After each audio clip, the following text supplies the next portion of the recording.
Hello दोस्तों, नमस्कार। मैं हिम्मत सेठ एक बार फिर आपके सामने उपस्थित हूँ एक नए विषय को लेकर। दोस्तों, आज बात करेंगे अरावली पर। तो बहुत बातें हो रही है, लेकिन और होनी भी चाहिए, क्योंकि ये एक ऐसा मसला है कि जो लोगों से जुड़ा हुआ है। और अरावली के साथ साथ महानरेगा का जो अभी बिल पास किया है, उसके ऊपर भी बहुत ज़्यादा चर्चाएं हो रही है। चर्चाएं नहीं हो रही, आंदोलन भी हो रहे हैं। लोग सड़कों पे भी उतर रहे हैं। और क्यों नहीं उतरे? उनका हक और अधिकार ही छीन लिया है इस सरकार ने। 2000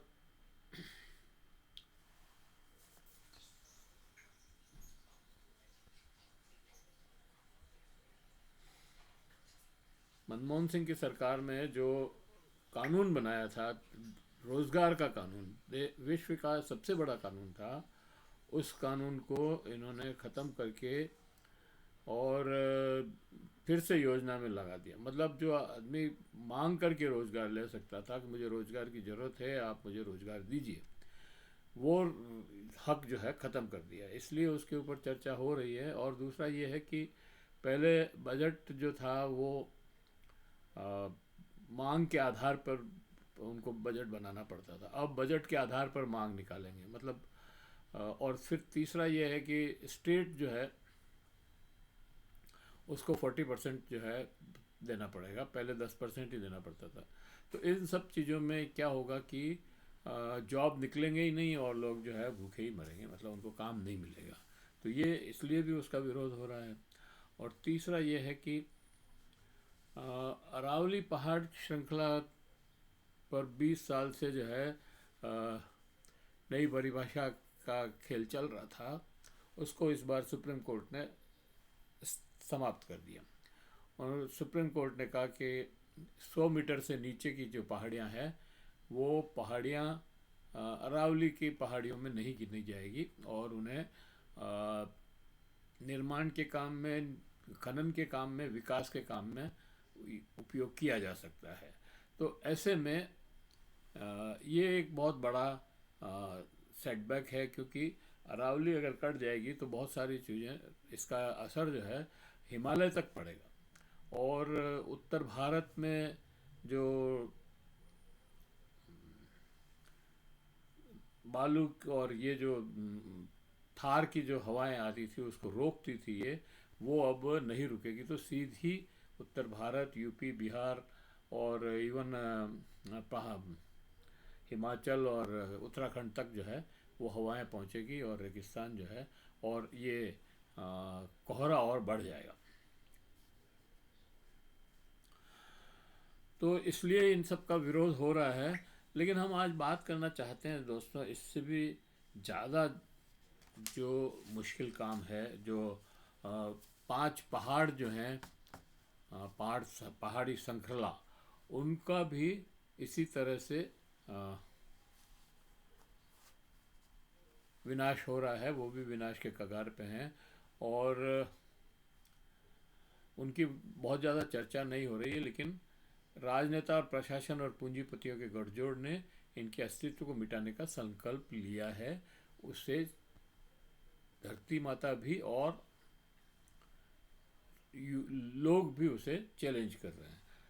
पश्चिमी घाट से राजमहल की पहाड़ियों तक और अवैध अवैध खनन और अनियोजित विकास ने प्रकृति को लहूलुहान कर दिया है।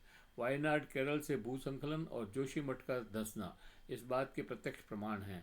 मतलब एक तो केरल में एकदम साउथ में, और जोशीमठ जो है केदारनाथ बद्रीनाथ के वहाँ पे, केदारनाथ के वहाँ जोशीमठ जो उत्तराखंड में है, वो भी पहाड़ियाँ उसकी धंस गई। और इधर वायनाड में भूसंकलन हुआ ज़बरदस्त। तो ये एक एग्जाम्पल है कि किस तरह से जो है पहाड़ से आप खिलवाड़ कर रहे हो, तो वो भी आपको अपना रौद्र रूप दिखा रहे हैं। विशेषज्ञ चेतावनी दे रहे हैं कि अगर पहाड़ों को बारूद से उड़ाना नहीं थमा तो आने वाली पीढ़ियां इन्हें केवल नक्शे और पुरानी तस्वीरों में ही देख पाएगी। लेकिन इधर तो विशेषज्ञ चेतावनी दे रहे हैं, इधर पूंजी जो है वो धमकी दे रही है, अगर तुमने हमको ये पहाड़ में छुपा खनिज और निर्माण के काम नहीं करने दिए, जो विकास के नाम से हम जो लूट कर रहे हैं वो नहीं करने दी, तो तुम चुनाव हार जाओगे, चुनाव में खड़े न होने जैसी स्थिति नहीं रहेगी। तो इसलिए अब बेचारे राजनीतिज्ञ क्या करें, वो अपनी कुर्सी बचाएं या जनता की वो अपनी बचाएं, जनता को बचाएं, क्या करें, ये इस पशोपेश में पड़े हुए हैं और इसलिए ये खेल बिगड़ता जा रहा है। अरावली की पहाड़ियों की चर्चा तो बहुत चल रही है। सुप्रीम कोर्ट ने जो नया आदेश जारी किया है उसके अरावली ही नहीं हिमालय विनाश निश्चित है। दोस्तों, पश्चिमी घाट को लेकर झारखंड के राजमहल तक और ओडिशा के नियमगिरी से लेकर बुंदेलखंड के विंध्य के पहाड़ों तक विकास के नाम पर बारूद से पहाड़ों को उड़ाया जा रहा है और कोर्ट में केस चल रहे हैं, ट्रिब्यूनल जुर्माने लगा रहा है, लेकिन ज़मीन पर पहाड़ गायब हो रहे हैं।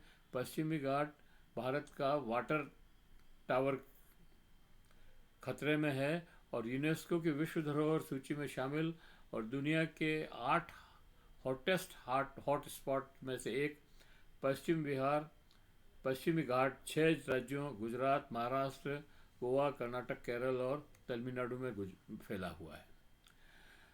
2025 की IUCN international union for conservation of nature की रिपोर्ट को इसे गंभीर चिंता का विषय की श्रेणी में रखती है।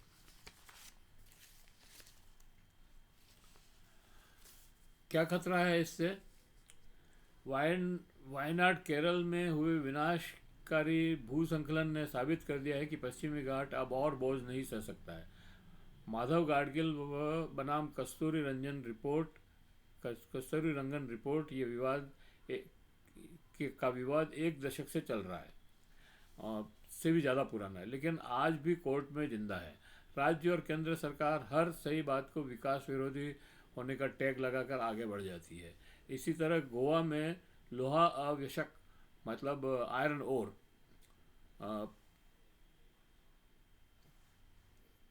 को निकालने की सुप्रीम कोर्ट की रोक है, लेकिन इसके बाद भी वहाँ पर पुरानी लीज और डंपिंग यार्ड के बहाने और माल निकाला ही जा रहा है और मामला न्यायालय में पेंडिंग रहता है। साबरनी नदी के पहाड़ियों में पत्थर को तोड़ने वाले क्रशर अवैध रूप से चल रहे हैं। कोकण क्षेत्र में पहाड़ों को काटकर समतलीकरण किया जा रहा है और इससे नदियां रास्ता बदल रही है। पूर्वी घाट उड़ीसा में भी पश्चिमी बंगाल की तरह ही पूर्वी घाट और ओडिशा के बॉक्साइट का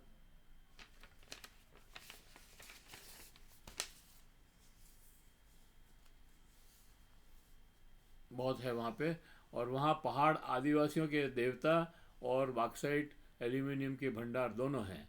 यहाँ कॉरपोरेट और आदिवासियों के बीच एक तरह का सीधा युद्ध चल रहा है। माली पर्वत, कोटापुर और कोरापुर और नियमगिरी इसके उदाहरण हैं।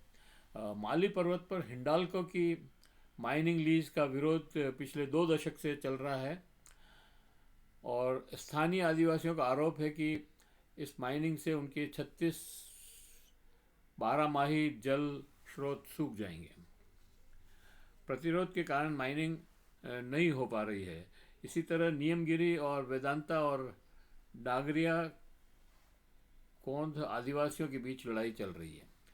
वो इतिहास बन चुकी है, क्योंकि जहां सुप्रीम कोर्ट ने 2013 में ऐतिहासिक फैसला दिया था कि ग्राम सभा ही तय करेगी कि माइनिंग होगी या नहीं होगी।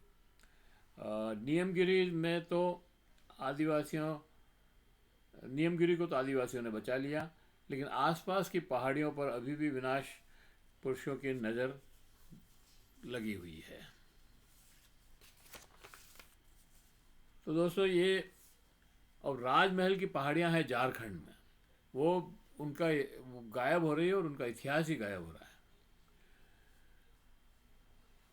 झारखंड के साहिबगंज और पाकुड़ जिलों में स्थिति राजमहल की पहाड़ियाँ और भूवैज्ञानिक दृष्टि से हिमालय भी से भी पुरानी है, लेकिन पत्थर खनन का केंद्र बन वो जो पहाड़ियाँ हैं वो पत्थर खनन का केंद्र बन गया है। गायब होते पहाड़ की रिपोर्ट स्थानीय मीडिया और एनजीटी दायर याचिकाओं के अनुसार यहाँ पहाड़ नक्शे में तो हैं, लेकिन जमीन पर कहीं दिखाई नहीं देते।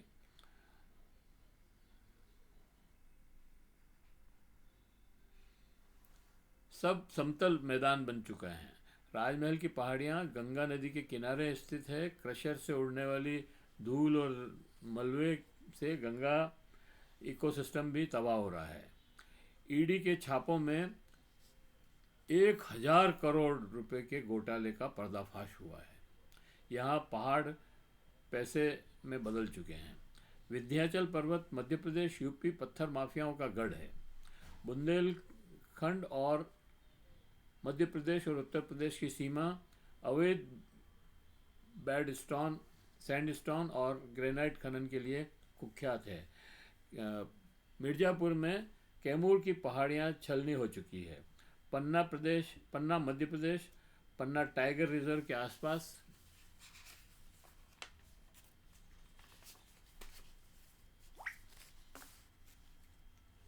की पहाड़ियों में अवैध हीरा और पत्थर खदानें एक बड़ी चुनौती है। शिवालिक रेंज का बोझ अब और हिमालय में खनन से ज़्यादा बड़ा खतरा अनियोजित निर्माण है। चार धाम परियोजना और रेल लाइन के लिए पहाड़ों को जिस तरह काटा जा रहा है वह चिंताजनक है। जोशी मठ और उससे आगे 2023 में जोशी मठ के धंसने की घटना ने पूरी दुनिया का ध्यान खींचा था। विशेषज्ञों ने साफ कहा कि कमज़ोर पहाड़ों पर भारी निर्माण और टनलिंग इसका मुख्य कारण है। जो धसी जमीन उसके लिए सुप्रीम कोर्ट ने मामला गया तो उन्होंने हिमालय की क्षमता के आंकलन करने का एक समिति बना दी। सरकार का तर्क है कि सीमा सुरक्षा के लिए सड़कों का चौड़ीकरण जरूरी है और रेलों को लाइट वहाँ पहुँचाना है तो हमको टनल बनानी ही पड़ेगी। तो लेकिन ये पहाड़ों का विनाश आपातकाल से कम नहीं है। अभी भी चैन नहीं तो पहाड़ विहीन हो अभी भी नहीं चेते तो पहाड़ विहीन हो जाएगा भारत। और भारत में बचेगा क्या? जब पहाड़ विहीन हो जाएंगे तो बड़ी मुश्किल में रहेंगे लोग। तो दोस्तों ये केवल अरावली का मामला नहीं है। 5 जो बड़ी पहाड़ की श्रृंखला है और पूरे भारत के चारों तरफ फैली हुई है। मतलब पश्चिमी घाट, पूर्वी घाट और विंध्याचल पर्वत, वायनाड से लगा करके ये जोशी मठ तक पूरा का पूरा जो है भारत इन पहाड़ों के बीच में फंसा हुआ है। और ये पहाड़ अगर नहीं बचे तो हमें पर्यावरण और ये जो इको सर्किट है वो सब नष्ट हो जाएगा और हम बहुत ही कष्ट में आ जाएंगे। तो दोस्तों अगर आपको ये वीडियो अच्छा लग रहा हो तो लाइक करें, फॉरवर्ड करें और लोगों को भेजें। और अगर आपने अभी तक भी हमारे YouTube चैनल महावीर समता संदेश को सब्सक्राइब न किया तो सब्सक्राइब कर लें, बेल आइकन दबाना न भूलें। कमेंट बॉक्स में जाएं, कमेंट लिखें, सुझाव दें। आपके कमेंट और सुझाव हमें और बेहतर करने की ओर अग्रसर करेंगे। जय हिंद, जय भारत। मिलते हैं फिर किसी और वीडियो के साथ।